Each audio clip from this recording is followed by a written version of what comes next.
नमस्ते। बालों का झड़ना, डैंड्रफ, ये ऐसी परेशानियां हैं जिनसे हम सब कभी न कभी जूझते हैं। पर क्या कभी सोचा है कि हजारों साल पुरानी आयुर्वेदिक चिकित्सा इन समस्याओं को कैसे देखती है?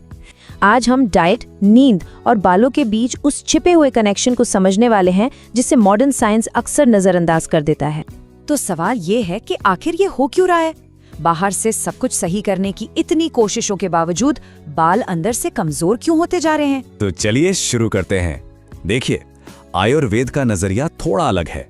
वो बालों को सिर्फ सिर पर उगी चीज नहीं मानता, बल्कि वो देखता है कि अंदर शरीर में ऐसा क्या हो रहा है जिसकी वजह से बालों पे असर पड़ रहा है। मतलब वो समस्या के जड़ तक जाता है, जिन्हें हम मूल कारण कहते हैं। 3 मुख्य चीजें हैं जो हमारे बालों की सेहत पर सीधा असर डालती हैं। पहला हमारा खाना पीना, दूसरा हमारा रहन सहन यानी लाइफस्टाइल, और तीसरा हमारी मानसिक हालत। आइए एक एक करके इन्हें समझते हैं। पहला और सबसे बड़ा कारण है आहार हेतु, यानी हमारी डाइट। बहुत ज्यादा नमक, खट्टा या तीखा खाना, जैसे कि चिप्स, अचार या बाजार का प्रोसेस्ड फूड, ये सब शरीर में पित्त दोष को बढ़ा देता है। और जब पित्त बढ़ता है तो शरीर में एक तरह की गर्मी, मतलब इन्फ्लेमेशन पैदा होती है, जो सीधे बालों की जड़ों को निशाना बनाती है। दूसरा कारण है विहार हेतु, हमारी जीवन शैली। इसमें क्या क्या आता है? रात्रि जागरण, मतलब देर रात तक जागना, चाहे काम के लिए हो या फिर फोन चलाने के लिए। फिर आता है आतप सेवन, यानी बहुत ज्यादा धूप और प्रदूषण में रहना। और हाँ, अगर स्कैल्प की ठीक से सफाई ना हो तो पसीना और गंदगी जमा होकर जड़ों को और कमजोर कर देते हैं। और अब तीसरा, जो शायद आज के जमाने में सबसे बड़ा कारण है, मानसिक हेतु, मतलब हमारा मेंटल स्ट्रेस। ये लाइन देखिए, ये सब कुछ कह देती है। मानसिक तनाव सिर्फ एक दर्शक नहीं, बल्कि एक सीधा कारक एजेंट है। इसका मतलब है कि स्ट्रेस, गुस्सा या चिंता सिर्फ हमारे मन में नहीं रहते, वो सीधे सीधे शरीर में ऐसे केमिकल बदलाव लाते हैं जो बालों को नुकसान पहुंचाते हैं। अब हम बालों के झड़ने का पूरा ब्लूप्रिंट देखने वाले हैं। वो सीक्रेट नक्शा जो ये दिखाता है कि कैसे एक प्लेट गलत खाना या एक रात का स्ट्रेस घूम फिरकर सीधा बालों की जड़ों तक पहुंच जाता है। ठीक है, तो हमने ये तो समझ लिया कि बाल क्यों झड़ते हैं, मतलब क्यों का जवाब मिल गया। पर अब सवाल आता है कैसे? ये सारे कारण मिलकर बाल झड़ने की उस स्थिति तक कैसे पहुंचते हैं जिसे आयुर्वेद में खालित्य कहा जाता है। और ये कुछ वैसा ही है जिसे आज की भाषा में हम एंड्रोजेनेटिक एलोपेसिया या मेल पैटर्न बाल्डनेस कहते हैं। तो ये जो चेन रिएक्शन है, ये 4 स्टेप्स में होता है। सबसे पहले हमारे गलत खान पान और तनाव से शरीर में पित्त दोष बढ़ जाता है। स्टेप 2, वात दोष इस बढ़े हुए पित्त को ऊपर की तरफ, मतलब सिर की त्वचा तक ले जाता है। फिर तीसरे स्टेप में पित्त की ये जो गर्मी है, वो बालों की जड़ों को आप कह सकते हैं झुलसा देती है, उन्हें कमजोर कर देती है। और आखिर में कफ और रक्त मिलकर उस जड़ को ही ब्लॉक कर देते हैं। और जब जड़ ही ब्लॉक हो गई तो नए बाल कहां से उगेंगे? ये रुकावट नए बालों के उगने के लिए जरूरी पोषण को रोकती है, और अगर इसका इलाज ना किया जाए तो ये परमानेंट गंजेपन का कारण बन सकती है। मतलब असली काम इस ब्लॉकेज को जड़ से खत्म करना है। तो खालित्य का सीधा सा मतलब हुआ धीरे धीरे करके बालों का झड़ना। पर जैसा मैंने कहा, आयुर्वेद यही नहीं रुकता, वो इसे और गहराई से देखता है। वो इसे शरीर की 3 मूल ऊर्जाओं, जिन्हें हम दोष कहते हैं, वात, पित्त और कफ, उनके बिगड़ने से जोड़कर देखता है। अब जरा इस टेबल को देखिए, ये बहुत दिलचस्प है। समस्या एक ही है, खालित्य यानी बालों का झड़ना, लेकिन इसके प्रकार देखिए दोष के हिसाब से। अगर वातज है, मतलब वात दोष बिगड़ा है, तो स्कैल्प सूखी और खुरदुरी होगी, बाल भी बेजान होंगे।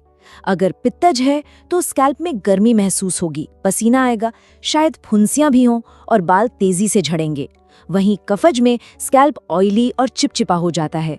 और एक होता है त्रिदोषज, मतलब जब तीनों ही दोष बिगड़ जाएं, और आयुर्वेद कहता है कि इसका इलाज सबसे मुश्किल होता है।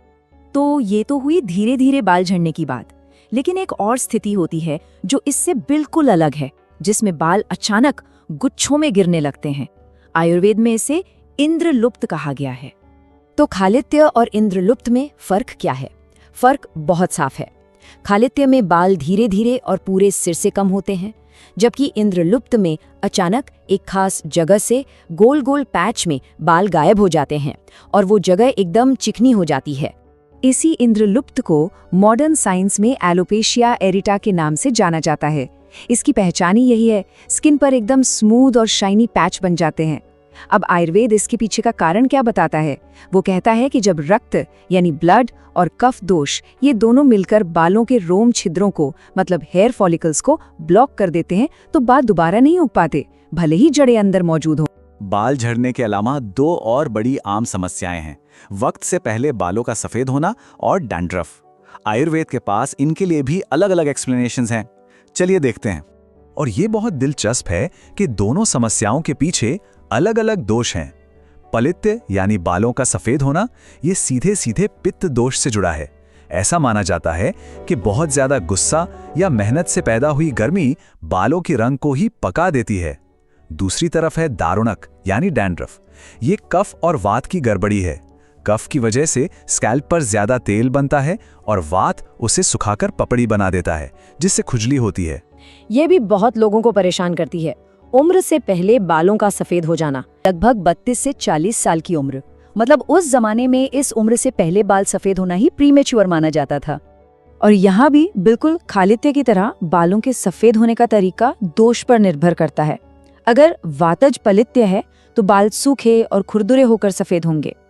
पित्तज में बालों में हल्का पीलापन होगा और स्कैल्प में जलन भी महसूस हो सकती है। और कफज में जो बाल सफेद होते हैं वो मोटे और चमकदार होते हैं। और अब आते हैं हमारी आखिरी कैटेगरी पर, एक ऐसी समस्या जिससे शायद ही कोई बचा हो, डैंड्रफ। आयुर्वेद में इसके लिए जो शब्द है वो है दारुणक। तो आयुर्वेद के हिसाब से दारुणक की पहचान 4 मुख्य लक्षणों से होती है। पहला है कंडू यानी कि खुजली, दूसरा केशच्युति मतलब बालों का झड़ना, तीसरा है त्वक स्फुटन यानी स्कैल्प की स्किन का फटना या उस पर पपड़ी जमना, और चौथा रूक्षता मतलब सूखापन या ड्राइनेस। तो कुल मिलाकर हमने क्या देखा? यही कि आयुर्वेद बालों की किसी भी समस्या को सिर्फ ऊपरी तौर पर नहीं देखता, वो हर चीज को शरीर के आंतरिक संतुलन यानी दोष से जोड़ता है। ये एक बहुत ही व्यवस्थित, एक बहुत ही गहरी अप्रोच है। तो इस नई समझ के साथ अब हम प्रॉब्लम से सॉल्यूशन की तरफ बढ़ सकते हैं। ये जानकारी सिर्फ डराने वाली नहीं, बल्कि हमें एक नया रास्ता दिखाने वाली, एक तरह से पावर देने वाली है। तो सबसे बड़ी सीख ये है कि प्रॉब्लम सिर्फ हमारे स्कैल्प पर नहीं है, प्रॉब्लम हमारे पूरे सिस्टम में है। हमारे बालों की सेहत असल में हमारे अंदरूनी संतुलन का एक आईना है। और ये सब हमें एक बहुत जरूरी सवाल पर लाकर छोड़ता है, अगर हमारी लाइफस्टाइल ही कारण है तो क्या वो इसका इलाज भी नहीं हो सकती? शायद असली समाधान किसी बॉटल में नहीं, बल्कि हमारी रोज की आदतों में ही छिपा है।